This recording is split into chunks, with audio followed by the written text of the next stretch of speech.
Hello hello everyone, स्वागत है आज की क्लास के अंदर। बिजनेस स्टैटिक्स में हम लेंगे इंट्रोडक्शन ऑफ स्टैटिक्स। ठीक है, तो बेसिक स्टैटिक्स हम जानते हैं कि स्टैटिक्स कहाँ से बनी, कैसे जानते हैं, कैसे इसका फ्यूचर रहा आगे। तो देखिए, स्टैटिक्स हिंदी में बोलते हैं सांख्यिकी। अब सांख्यिकी जो वर्ड जो आया है स्टैटिक्स जिसे बोल रहे हैं, इसकी सबसे पहले जो ये माना जाता है कि इसका उत्पत्ति कहाँ, इसका ओरिजिन सेंटर कहाँ था, तो वो जर्मनी का एक वर्ड था स्टैटिक, जिसकी स्पेलिंग कुछ इस प्रकार है, आखिरी के अंदर सी एस की जगह सी के है, शब्द से मानी जाती है। तो आपकी कंपटीशन एग्जाम में पूछा जा सकता है, ऐसे नॉर्मल कम क्वेश्चन पूछते हैं ये, क्योंकि इसकी ये प्रॉपर जानकारी थोड़ा मतभेद है कि अलग अलग बुक्स में अलग अलग माना जाता है। तो मैंने यहाँ लिया है कि जर्मनी से माना गया है इसका, और कौन से वर्ड से लिया है, स्टैटिक्स से वर्ड से लिया गया है। तो स्टैटिक्स के जो जन्म जाता है वो जर्मनी के गॉटफ्रॉइड आर्केनवाल है, उनको माना गया है कि ये स्टैटिक्स है, उसके जन्मदाता माने गए हैं। अब स्टैटिक्स क्या है? स्टैटिक्स राजनीतिक कला, जो राज्य कला, मतलब आप ये मानिए स्टैटिक्स को कभी कभी बहुत सारी बार मतलब राजाओं का विज्ञान ही बोलते हैं। अब इसके आप मैं कहीं और लेकर चलता हूँ आपको। देखिए, सबसे पहले स्टैटिक्स का जन्म कैसे हुआ। स्टैटिक्स जन्म क्या हो गया कि प्रत्येक राजा ये जानना चाहता था पुराने टाइम के अंदर कि उसके पास में कितने इक्विपमेंट्स हैं, कितनी उसके पास मशीनरी, कितनी उसके पास मेन पावर है किसी भी हैसियत से। जैसे अब उसके बाद सबसे ज़्यादा इंपॉर्टेंट थी ये जानना कि हमारे पास में कितनी सेना है, कितने हमारे पास में हस्तबल उसके अंदर कितने हैं, कितने उसमें हॉर्स पावर है, कितने उसमें एलिफेंट पावर है। ये सब कुछ जानना उसके लिए बहुत ज़्यादा ज़रूरी हुआ करता था। ये सब डाटा वो अपने पास में रखा करता था, क्योंकि युद्ध के समय में यही चीज़ों से काम आया करती थी। ऐसे ही है कि इकोनॉमिक फाइनेंशियली वो जानना चाहता था कि मेरे पास में कितनी स्टेबिलिटी है या कितनी मेरे पास में नहीं है। और ये चीज़ खुद के बारे में जानने से ज़्यादा इंपॉर्टेंट हुआ करती थी सामने वाले के पास में जानना, कि सामने वाले आसपास के पड़ोसी राजाओं के पास में क्या संपदा है, कितनी उनके पास में सेना है, किस टाइप की सेना है, और कितनी। तो स्टैटिक्स क्या हुआ, वहाँ से इसका जन्म हुआ स्टार्टिंग से ही, तो वहाँ से स्टैटिक्स बनने लगी। अब स्टैटिस्टिक्स क्या है, इसकी कोई डेफिनेशन है वो दो फॉर्म में दी गई है। एक तो होता है प्लूरल नाउन के अंदर, और एक होता है सिंगुलर नाउन के ऊपर। तो प्लूरल नाउन के अंदर बताया गया है कि जो डेफिनेशन है वो इस प्रकार आगे बताई गई है। देखिए यहाँ पर बताई गई है कि स्टैटिक्स से जो प्लूरल फॉर्म है, जो संज्ञा के रूप में है, उसके अंदर बताया गया डाटा के फॉर्म में। डाटा से मतलब होता है कि जिस डाटा को अपने कलेक्शन करने वाले हैं, जिसके ऊपर हम रिसर्च बाद में शोध करने वाले हैं, उसको बताया गया। हिंदी में से बोलते हैं समंक आंकड़ा। समंक आंकड़ा बोलो, इंग्लिश में क्या वर्ड लेंगे, डाटा। तो जो डाटा है उसको ही हम स्टैटिस्टिक्स बोलेंगे। किस किस फॉर्म में, प्लूरल फॉर्म के अंदर। एग्जाम्पल से यहाँ बताया गया है, जैसे आपके प्रोडक्शन के डाटा हो गया, आपके एम्प्लॉयज़ कितने, इनकम कितनी, बहुत सारे टेम्परेचर का डाटा, किसी प्रकार डाटा होता है, जो भी मैथमेटिकल फॉर्म में आप इसे रख सकते हो, वो सारा सारा डाटा कहलाता है आपके लिए। ठीक है, जिसके ऊपर आपको रिसर्च करना होता है। अब देखिए, स्टैटिक्स एक वचन के रूप में, एक वचन के रूप में है, सांख्यिकी के सिद्धांत, प्रिंसिपल और मेथड्स है। ठीक है, जो मेथड्स हैं उनके बारे में बताया गया कि कौन से मेथड्स हम यूज करते हैं, उन सबको एक सिंगुलर फॉर्म के अंदर रखा गया है। तो देखिए, इसमें बहुत सारी बारी क्वेश्चंस बना हुआ है कि सिंगुलर फॉर्म के कितने प्रिंसिपल और मेथड्स हैं। तो यहाँ पर आपको 6 आइटम्स नीचे लिखे हुए हैं, 6 के अलावा 7 नहीं है, तो इनको आपको अलग अलग याद रखना है। जैसे क्या कि मेथड्स में कौन कौन सा है, कि मेथड है एक तो कलेक्शन करना, क्लासिफिकेशन, प्रेजेंटेशन करना, डिस्क्रिप्शन, एनालिसिस और इंटरप्रिटेशन। हिंदी में बोलेंगे संग्रहण। डाटा का जो संग्रहण मतलब आपने कहीं से डाटा लिया, जैसे आप एग्रीकल्चर शोध करना चाहते हो, तो आपको गेहूं, बाजरे सबका आपने डाटा ले लिया। वर्गीकरण, फिर उसका क्या आप क्लासिफिकेशन करोगे कि इसमें गेहूं कितना है, ज्वार कितना है, बाजरा कितना है, जमीन की उपज किस किस प्रकार की जमीन थी, कौन कौन से। तो इस प्रकार हमारे पास वो सारे कैडर्स होते हैं, उसके बाद में हम उस डाटे को अलग अलग क्लासीफाई करेंगे। प्रेजेंटेशन अलग होता है, जैसे डायग्रामेटिक प्रेजेंटेशन भी हो सकता है आपके पास में। ठीक है भाई, आपसे डायग्राम पे पाई चार्ट पे लेना चाहते हो, या फिर आप पाई चार्ट में इस तरह से गोला बना दिया है, उसके अंदर आपको देखा होगा कि इस तरह से चार्ट बनता है वो। तो इस तरह से पाई चार्ट करना चाहते हो, या फिर आप है ना ऐसे मैच क्रिकेट के अंदर आपने देखा होगा इस तरह पिलर पिलर नोट किए जाते हैं, फिर ऑन डोट आ जाती है भाई कितने विकेट हुए, कितने स्टम्प हुए, इस तरह से आ जाता है। तो इस तरह इसकी प्रेजेंटेशन होती है। अब विवरण डिस्क्रिप्शन में क्या बताया, विवरण डिस्क्रिप्शन के बारे में व्यक्त किया जाता है कि भाई कौन सा क्या चीज़ को व्यक्त करा है। जैसे आपने पाई चार्ट बनाया तो वहाँ पर आप डिस्क्रिप्शन लिखते हैं कि ये चीज़ है डॉट डॉट डॉट डॉट, ये हमारे गेहूँ के लिए, ये हमारे लिए ज्वार के लिए, गेहूँ के लिए, बाजरे के लिए। इसलिए एनालिसिस करते हैं हम उसके ऊपर कि हम इससे क्या क्या मतलब हमें निकलना चाहिए, क्या होना चाहिए। इंटरप्रिटेशन, निर्वचन, ये दोनों सेम सिमिलर सी वर्ड से लगते हैं, लेकिन दोनों का मतलब अलग अलग होता है। इंटरप्रिटेशन मतलब से मतलब आंसर निकाल लेना एक तरीके से, भाई हमने विवेचन कर लिया, उसके बाद हमारे पास किस रिजल्ट पे हम फाइनल कहाँ पर अपन पहुँचे। तो ये हमारे सारे प्रिंसिपल मेथड्स हैं जिनको सिंगुलर फॉर्म के अंदर जाना गया है। कौन सी फॉर्म में रखा गया है, सिंगुलर फॉर्म के अंदर। इसके बाद हम जानते हैं सभी सांख्यिकी समंक तथ्य होते हैं, स्टेटमेंट्स होते हैं। देखिए, ये यहाँ पर एक चीज़ बोली गई है, जो सांख्यिकी समंक से जो डाटा है आपने रखा है, जिसके ऊपर आपको प्रिंसिपल करना है, वो सारे स्टेटमेंट है, मैथमेटिकल स्टेटमेंट है। स्टेटमेंट कौन से, मैथमेटिकल स्टेटमेंट है। लेकिन सारे के सारे जो मैथमेटिकल स्टेटमेंट है वो कभी भी समंक नहीं हो सकते हैं। आप वापस यहाँ समझना कि स्टैटिक्स, मैं आपको बता दूँ कि स्टैटिकल जो मैथमेटिक्स है वो बहुत बड़ी चीज़ है, वो बहुत बड़ी टर्म है, ठीक है। जैसे कि आपके पास में कार भी है, उसकी वैल्यूएशन भी है आपके पास में आप किचन में कितना सामान यूज़ करें वो सब कुछ है आपके पास में। लेकिन मान लीजिए आपके घर के अंदर बहुत सारी चीज़ें, उस घर में से आने के बाद में आपकी सारी चीज़ों को नोट नहीं की जा रही, केवल यही नोट किया जा रहा है कि आपके ऊपर किचन के ऊपर कितना एक्सपेंस है, ठीक है। क्योंकि आपके पास में बहुत सारे घर से आके लिए हुए हैं जहाँ मैथमेटिकल फॉर्म में डाटा, आपके पास कार की वैल्यूएशन भी आपके पास में, घर एक है आपके पास, ये भी ठीक है, आपके पास टीवी एक है, ये भी सब कुछ ठीक है। लेकिन आपका डाटा केवल आपको क्या है, किचन के ऊपर उनको क्या रिसर्च करना था, किचन के ऊपर आपको एक्सपेंस के ऊपर ये देखना था कि कितना घट गया कितना बढ़ गया, इस तरह से करना था उन्हें रिसर्च। तो हमने वहाँ से केवल किचन का डाटा लिया कि किचन के अंदर क्या आपके एक्सपेंस बढ़ रहे हैं घट रहे हैं। तो मैथमेटिकल डाटा तो घर के अंदर बहुत सारा था, लेकिन उसमें से जिस टॉपिक पर जिस क्वांटिटी को अपन लेकर, जिस मैथमेटिकल फॉर्म को अपन लेकर अपन रिसर्च कर रहे हैं, वही केवल हमारे लिए डाटा कहलाएगा। तो ये एक बड़ी टर्म हो गई। जो मैथमेटिकल स्टेटमेंट्स हैं वो तो बहुत बड़ी चीज़ हो गई, किसी भी चीज़ को आप मैथमेटिकल फॉर्म में लगभग बदल सकते हो। बस जैसे अपन ये बोल सकते हैं जैसे पेड़ बहुत सुंदर है, तो ये एक मैथमेटिकल फॉर्म नहीं हुई, तो ये तो बिल्कुल यूजलेस हो गई। लेकिन पेड़ की हाइट कितनी हो गई है हमारे पास में, पहले कितनी हाइट थी, तो हाइट एक मैथमेटिकल नंबर आ गया, लेकिन हम उसके ऊपर रिसर्च कर रहे हैं तो हमारे लिए डाटा है, नहीं तो फिर हमारे लिए डाटा नहीं है। अब देखिए समंग आंकड़े डाटा, ये इसको वापस मैंने ये लिखा है भाई, समंग बोलो आंकड़े बोलो डाटा बोलो, बात एक ही है, तो आप इसे बार बार कन्फ्यूजन नहीं होना। अब समंगों की विशेषताएं होती है, मतलब इनकी फिक्स पर्टिकुलर प्रॉपर्टीज़ है, वो प्रॉपर्टीज़ होनी जरूरी है, तभी अपन ये मानेंगे कि भाई वो डाटा है या फिर नहीं है। देखिए देखिए इसी के अकॉर्डिंग पर आपको ये जाना जाएगा कि ये सारी जो चीज़ें हैं ये मतलब डाटा खिलाएगी या नहीं खिलाएगी। तो बहुत सारी बार शॉर्ट क्वेश्चन से वो बनते हैं, ऑब्जेक्टिव क्वेश्चन इसके ऊपर बनते हैं कि हम इस तरह डाटा की फॉर्म में माने या फिर नहीं माने। कुछ स्टेटमेंट्स आपको लिखे हुए मिलेंगे, तो उसमें कुछ पर्टिकुलर एप्टीट्यूड्स रहते हैं, कुछ उसके प्रॉपर्टीज होती है वो हमें देखनी होती है, यदि वो मिलती है तो हम मानेंगे कि भाई डाटा है, और नहीं तो नहीं मानेंगे। जैसे देखिए अब यहाँ पर आते हैं, समंग है जो डाटा है वो तथ्यों के समूह में होता है, जो ग्रुप ऑफ स्टेटमेंट्स में होते हैं। अर्थात ऐसा कोई जो सिंगल स्टेटमेंट है, जो सिंगल, जैसे मैं बोलूँ कि मेरी हाइट इतनी है, मेरी इनकम ये है, तो ये डाटा नहीं खिलाएगा। उसका रीज़न ये है क्योंकि मैं मेरा किसी से कंपेयर नहीं कर रहा हूँ, केवल मेरी इनकम है, वो एक मेरे पास में, मैं अकेले भी रिसर्च कर नहीं सकता।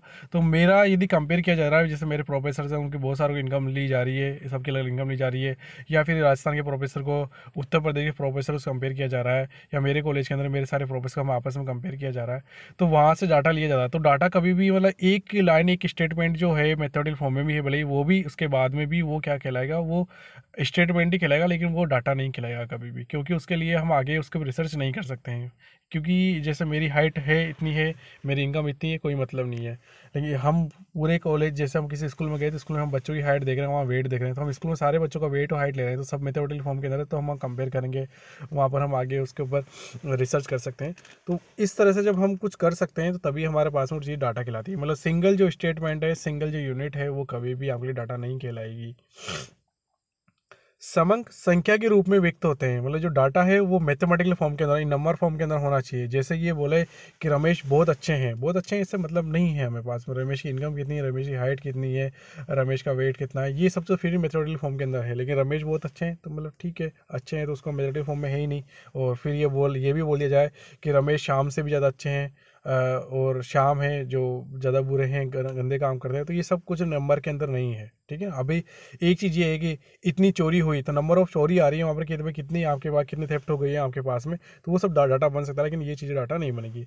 समंग अन्य कारणों से प्रभावित होते हैं, इफेक्टेड मेनी रीजन्स, तो बहुत सारी चीज़ें उनसे समंग के जो आपके इफेक्ट हो जाते हैं। जैसे कि अपन मान लें कि टेम्परेचर के कारण है वहाँ एग्रीकल्चर अलग अलग सी है। जैसे हम माने यदि राजस्थान में बात करें तो यहाँ राजस्थान बाजरा ज़्यादा होता है, जबकि उत्तर प्रदेश में बाजरा नहीं होता है। तो इस तरह से चीज़ें हैं वो एक दूसरे इफेक्ट करती है। तो वो जो बहुत सारे रीजन, जोग्राफिकल रीजन हो सकते हैं, वहाँ का एरिया कैसा है, सारे बहुत सारी चीज़ों जिनसे जो हमारा जो डाटा है वो इफेक्ट होता है। समंक गणना या अनुमान द्वारा संग्रहित किए जाते हैं। तो आपके पास में दोनों चीज़ें हैं, मतलब यहाँ पर ये बताया गया है कि जो कैलकुलेशन और एस्टिमेटर से दोनों से ही आप है ना जो डाटा है वो ले सकते हो। जैसे कैलकुलेशन करना मतलब ये होता है कि आपने जाकर आपने कहीं से खुद ने कैलकुलेशन करी, वहाँ से लिया, और कुछ होता है एस्टिमेशन के आधार पर ही आप डाटा ले सकते हो। ये बड़ी रिसर्च में ऐसा किया जाता है कि आपने वहाँ पर अनुमान लगा लिया कि यहाँ पर इतना ऐसा ऐसा पाया जाता होगा, उसको मैथमेटिकल फॉर्म में है लेकिन आपने ना पाया। जैसे कि आपने मेरा वेट मुझसे पूछ लिया, या लेकिन मेरे जैसे तो ठीक है, लेकिन मेरे जैसे हाइट का उसका अनुमान लगा लिया पहले से ही कि इस व्यक्ति का वेट इतना होगा, उसको आपने नोट कर लिया। तो कभी कभी हमें एस्टिमेट के द्वारा भी डाटा ले सकते हैं, ऐसा ऐसा नहीं कि हम डाटा जो एस्टिमेट के थ्रू लेंगे वो मान्य नहीं होगा, लेकिन हाँ वो बायस हो सकता है आपका अनुमान बड़ा गलत हो। आपने किसी व्यक्ति का वेट है, जैसे आप सोच रहे थे कि इसका 64 kg होना चाहिए, 65 kg होना चाहिए, तो इसके पास में 1-2 किलो ऊपर नीचे तो चल रहा हो, लेकिन आपने उसको 120 kg लिख दिया, तो फिर डाटा आपका पूरा बायस हो गया, वो खराब हो गया। लेकिन अनुमान से आप ले सकते हो डाटा, एस्टिमेशन डाटा ले सकते हो। समग्र शुद्धता से संग्रहित होने चाहिए, तो एक्यूरेसी होनी चाहिए उसके अंदर, ठीक है। और पूर्व निर्धारित लक्ष्य के लिए होता है, मतलब अपन ज़बरदस्ती नहीं करेंगे, आपके पास वो पर्टिकुलर टारगेट होता है। कभी आपने किसी से कोई भी चीज़ पूछी होगी तो आपने उसका पीछे रीजन रहा होगा, चलिए भले ही आप असिस्टेंट प्रोफेसर की वैकेंसी तैयारी कर रहे हैं या फिर हम किसी कॉलेज का एग्जाम तैयारी कर रहे हैं, तो आपके पास में पता होता है कि हम इसकी तैयारी क्यों कर रहे हैं, क्योंकि हमारे पास पता होता है कि इनकी इनकम स्लैब क्या है, रेपुटेशन क्या है, तो हमारे पास तभी हम पूछते हैं उनके बारे में, आपकी सैलरी पैकेज क्या है क्या नहीं है। तो हमारे पास में क्या पहले से प्री डिसाइडेड एम होता है, उसके लिए हम ये सब कुछ करते हैं। समग्र परस्पर संबंधित होते हैं, म्यूचुअल रिलेवेंट्स होता है, तो ये सबसे बड़ी प्रॉपर्टी है। एक तो पूर्व निर्धारित लक्ष्य के लिए, और एक परस्पर संबंधित होता है। डाटा यदि परस्पर संबंधित नहीं है, जैसे कि मैं आपको किसी पर्टिकुलर 2 व्यक्ति का डाटा लिया, एक की आपने हाइट ले ली, एक का वेट ले लिया, फिर आप कंपेयर कर रहे हो, तो हाइट का वेट से कोई कंपेयर नहीं है, कोई संबंध नहीं है उनका एक दूसरे से, तो फिर वो डाटा नहीं कहलाएगा आपके लिए। अब समंकों में देखो, ये सबसे इंपॉर्टेंट जो बात है वो लिखी गई है, समंकों के अंदर ये 3 एट्रीब्यूट्स हैं वो होने चाहिए। यदि ये नहीं है, 3 गुण ये नहीं है, तो फिर बाद में डाटा नहीं कहलाएंगे। देखिए पहला प्रस्तुतिकरण, प्रेजेंटेशन होनी चाहिए, क्या आप उसमें मेथड लिखोगे प्रेजेंटेशन कर सकते हो। रमेश बहुत अच्छे हैं, यूजलेस है मान लिया, लेकिन रमेश की हाइट कितनी, रमेश का वेट कितना, रमेश की इनकम कितनी, ये सारा मैथमेटिक्स फॉर्म कितना लिख सकते हैं। तो ये हमारा प्रस्तुतिकरण प्रेजेंटेशन के लगा। सजातीयता होनी चाहिए उनके अंदर, ठीक है, कंपेरेबल होने चाहिए, ठीक। और सॉरी, ये कंपेरेबल नहीं, कंपेरेबल तो तुलनात्मक मूल्य होने जो होनेजीनियस हैं वो होनी चाहिए उनके अंदर। मतलब उनकी क्या है, जाति एक जैसी होनी चाहिए। हिंदी में शॉर्ट में कि उनकी जो जाति है वो एक जैसी होनी चाहिए। कैसे कि जैसे रमेश की हाइट ली है तो श्याम की भी हाइट ही लेंगे, ऐसे नहीं एक आध वेट ले रहे हैं, एक की हाइट ले रहे हैं, तो इस तरह से हम डाटा नहीं बना पाएंगे। कंपेरेबल होना चाहिए, तुलना होनी चाहिए, उनके अंदर हम कंपेयर कर सकते हो, ठीक है। जैसे रमेश श्याम से बहुत अच्छे हैं, लेकिन ये कंपेयर तो हो रहा है कि रमेश ज़्यादा अच्छे हैं, लेकिन यहाँ पर वही चीज़ है कि वो डाटा मैथमेटिकल फॉर्म के अंदर नहीं है, तो हमारे पास है यूजलेस है। तो हमारे पास हम बात करें तो हमारे पास हिंदी में बात करें तो हम हिंदी में 3 एट्रीब्यूट्स होने चाहिए। पहला गुण होने चाहिए प्रस्तुतिकरण, दूसरा सजातीयता, और तीसरा तुलनीयता। इंग्लिश में बात करें तो वो है न्यूमेरिकल एक्सप्रेशन, और होमोजीनियस, और है कंपेरेबल। तो ये तीनों जो प्रॉपर्टीज है ये होनी चाहिए। इसके बाद में बात करेंगे कि सांख्यिकी गणना का विज्ञान बताया गया, ये बोला गया डॉक्टर बावले ने। तो डॉक्टर बावले हैं आपके इंडेक्स में भी आए थे, ये इंडेक्स के अंदर भी इनको बताया गया था, डॉक्टर बावले। तो गणना का विज्ञान है, साइंस है ना, ये साइंस ऑफ कैलकुलेशन है। माध्यों का विज्ञान है, तो साइंस ऑफ एवरेज विज्ञान और कला दोनों है। तो कभी कभी ये बहुत सारा पूछा जाता है कि स्टडीज़ क्या है, क्या आर्ट है या साइंस है या फिर बहुत, तो हम तो क्लिक करेंगे दोनों है भाई, आर्ट भी है और साइंस भी है। अब आपको बात हुई ये मेथड्स की बात करी थी। मेथड्स मैंने पहले भी आपको 6 मेथड्स हमको बता दिया था कि भाई जो समंगों का संग्रहण है, वर्गीकरण है, सारणी है, प्रस्तुति विश्लेषण और निर्वचन है। तो ये सारे हमने पिछले वाले वहाँ पर लिया था। ये सब के सब सिंगुलर जो डेफिनेशन है, सिंगुलर नाउन की फॉर्म में जो डेफिनेशन बनी थी स्टैटिस्टिक्स की, वहाँ पर हमने इनको जाना था जस्ट लास्ट वाले पेज पर। अब देखिए सांख्यिकी सीमाएं, दोष या कमियां, लिमिट्स, तो हम ये बात करते हैं कि वही स्टैटिस्टिक्स में अपनी कुछ कमियां होगी, तो बिल्कुल इससे अपनी कमियां हो सकती है। जैसे कि हम क्या है एवरेज बेस पर चलते हैं, और एवरेज बेस पर कभी कभी बहुत सारे इस तरह का डाटा हमें मिल जाता है जो कि मतलब प्रैक्टिकली संभव नहीं है। जैसे इसमें क्या कौन कौन सी कमियां, सांख्यिकी में केवल आंकिक, परिणात्मक, गणनीय स्वरूप का ही नंबर की ही स्टडी होती है, अध्ययन के गुणों का नहीं होता है। जैसे कि आप मान लीजिए कि आपको किसी पर्टिकुलर यदि एरिया की बात करें तो वहाँ के बच्चों की हमें ग्रोथ देखनी थी, तो वहाँ के बच्चों की हमने ग्रोथ देखी। तो जैसे मैं बात कर रहा हूँ कि हाँ आपने बच्चे लिए हरियाणा के, और एक जगह बच्चे लिए आपने राजस्थान के। अब हरियाणा के बच्चे आपने लिए तो पर्टिकुलर आपने देख लिया कि 10 ईयर्स के बच्चों को आपको लेना था, तो आपने 10 ईयर्स के बच्चे हरियाणा में जाकर आपने कुछ कलेक्शन किया, 100 बच्चे आपने लिए। तो उनकी हाइट लिया, उनका वेट लिया, तो आपको देखोगे उनकी हाइट, वेट और उनकी पर्सनालिटी जो बॉडिकल फिजिक है वो उनका राजस्थान के बच्चों के कंपेयर के अंदर अच्छा मिला आपको, ठीक है। आप एक तरीके से बोल सकते हैं कि वो स्ट्रॉन्ग है राजस्थान के बच्चों के कंपेयर में, या फिर वहाँ पर है ना खाने पीने के संसाधन बहुत अच्छे हैं, तभी तो उनकी हाइट्स वगैरह सब कुछ अच्छी है। ये आपने 10 साल के बच्चे राजस्थान के लिए और 10 साल के बच्चे आपने हरियाणा के लिए।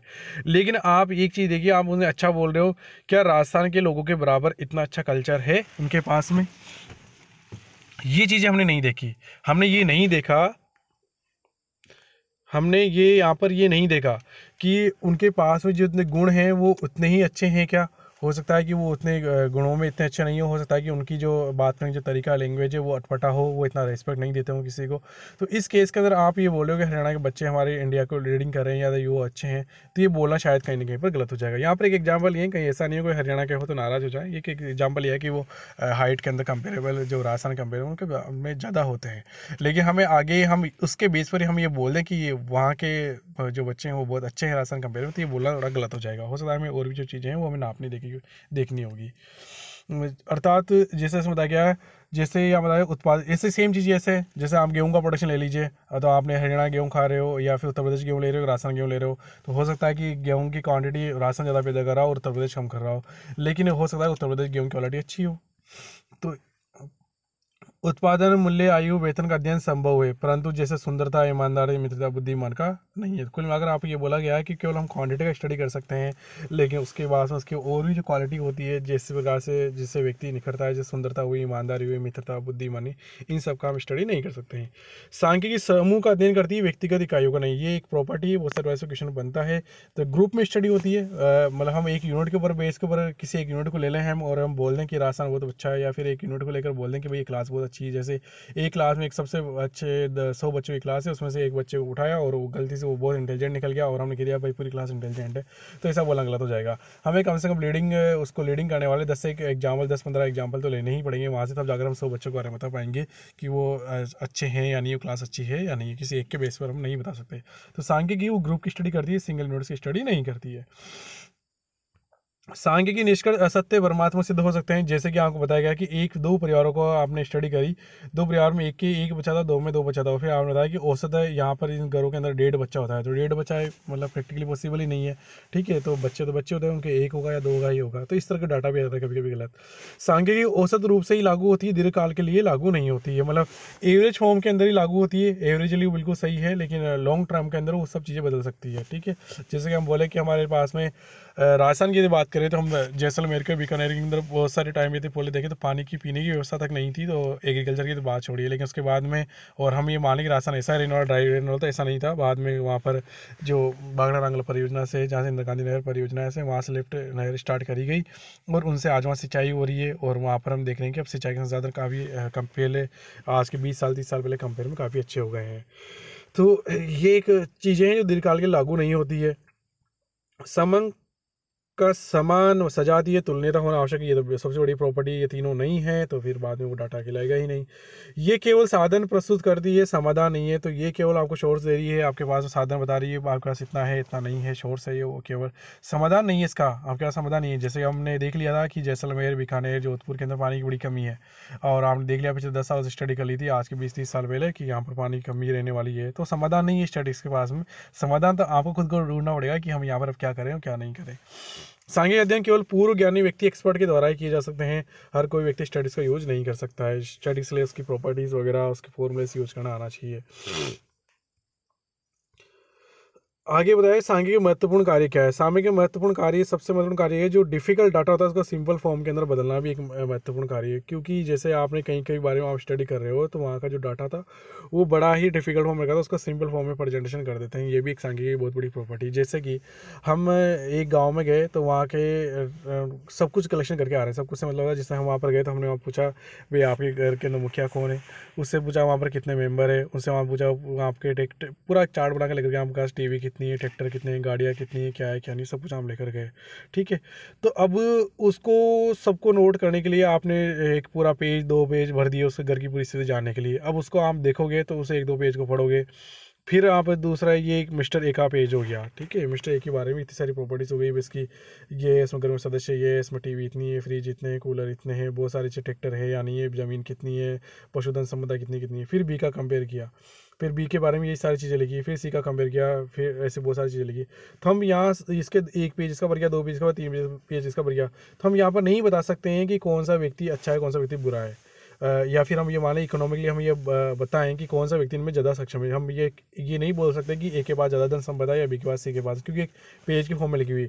लेकिन जब हम इसे एक चार्ट बना लेंगे जहाँ पर हम लिख देंगे, जैसे यहाँ पर हम नोट कर दिया ए बी और यहाँ सी लिख दिया, अब यहाँ लिख दिया भाई टीवी बताइए यहाँ कितनी, 1 2, यहाँ 0, यहाँ लिख दिया कार कितनी, यहाँ पर 1, यहाँ 0 और यहाँ 0। तो इस तरीके से हमने टीवी, कार वगैरह सब कुछ हमने लिख दिया। फिर लिखने के बाद में हम उनको ना वेट भी दे सकते हैं। वेट देने का मतलब होता है जैसा कि वो टीवी की कीमत और कार की कीमत एक जैसे नहीं है। टीवी को जैसे आप 10,000 की मान रहे हो तो कार को आपको 5 लाख की मान रहे हो, तो आपको उसको वेट से मल्टीप्लाई कर दिया तो उसकी वैल्यूएशन निकल कर आ जाएगी कि ए के पास प्रॉपर्टी वैल्यूएशन कितनी है, बी के पास कितनी है, सी के पास कितनी है। तो हम उसका वेट भी आगे डिसाइड कर सकते हैं। ठीक है, तो वेट डिसाइड करने के बाद में इसको क्या हमने एक ईजी फॉर्म में लिख दिया, जिससे कि हम आखिरी में अगर हम ये तुरंत ही एक फाइनल एक नीचे एक लाइन बनकर आएगी जिसके अंदर ए का, बी का, सी का टोटल वैल्यूएशन डाटा आ जाएगा और उसके अंदर हम बता देंगे भाई कौन अमीर है कौन गरीब है हमारे पास में, या किसकी फाइनेंशियल पोजीशन किसकी अच्छी है। तो आपका बहुत डिफिकल्ट डाटा था, तो टिपिकल डाटा को आपने बहुत ईजी के अंदर बदल दिया। एक वर्ड है सैम्पलिंग।